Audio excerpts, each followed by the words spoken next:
Our next question goes to Monalisa Johnson. As a mother with a child incarcerated, how did you deal with the guilt and shame that we know most of society, consciously and unconsciously, may have placed on your situation? I understand it was your best kept secret for some time, but can you share with us how you were able to manage the shame that might have came from that? Sure. First and foremost, I don't want you guys to think that overnight this happened for me. It did take some time of having to really address me, myself and I. It took me about 14 months, somewhere between 12 and 14 months before I came out of the closet and started to share with people that my daughter was incarcerated. Mainly because, and I want to say a few things transparently because this is my family here, and I know a lot of you for the last almost 20 years. That I've been a part of Women of Excellence. The judgment that I felt came right from my family, right here. It wasn't from friends from the outside world or even co-workers or people who really didn't know me as far as associates. It was from my own church family, my own people that I trusted and that I thought could handle the truth. So that's why I stayed in hiding, because I knew for a fact that as we began to look at other people's incarcerations amongst ourselves, we started to say, yeah, the only reason why her child is incarcerated because she did this, she did that, he did this, he did that, they did. So we were all doing that to ourselves and amongst ourselves. And so I figured, well, there's no way I could possibly come out because there's no possible way anyone will understand. So I had to beat myself up first. And after I finished beating myself up, and then God, that's when God kicked in.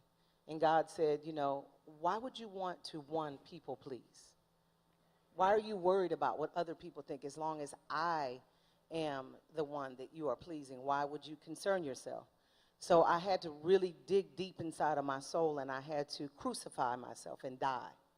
My flesh had to go to rest, and I had to let go and let God and realize that everything has a purpose, that I did the best that I could do. And that I might have made some mistakes. I mean, how many of us in here can say we're perfect parents? How many? If you can say you're a perfect parent, then please, let's start a class today on perfect parenting, because we all need it. And I will definitely say, yes, okay, I made some mistakes, and I have no problem admitting that. I am not perfect. But I will also say that I did more good than bad raising my child. And I will say, thank you. And I will say, that my child she's 23 years old anymore. She's still my child, though, okay? She's my one and only. And I will say that she has her own mind. Yes, I created her. Yes, God created her. And yes, we raised her, her father and I. But she has her own mind. Once they turn 18 years old, or better yet, once they get 16, because they get out of control. Once they get 15, 16 years old and they get into their teen years, the bottom line is they start to take on their own mindset and they want to learn their own mistakes, their own way. Yes, they listen to us. And how many of you listen to your parents? Some of us learned the hard way.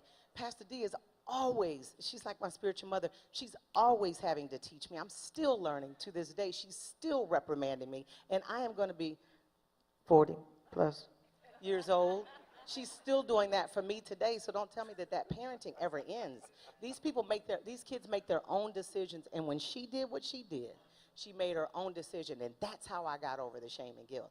I came to the conclusion that, one, I did not make that decision, and I did not create that action. It was her that did that. Do I judge her? No. She's my flesh, my blood. Of course I'm not going to do that. I'm going to still love her. I'm still going to give her yet another chance, just like God gives me. And you. And that's how I got over the shame and guilt.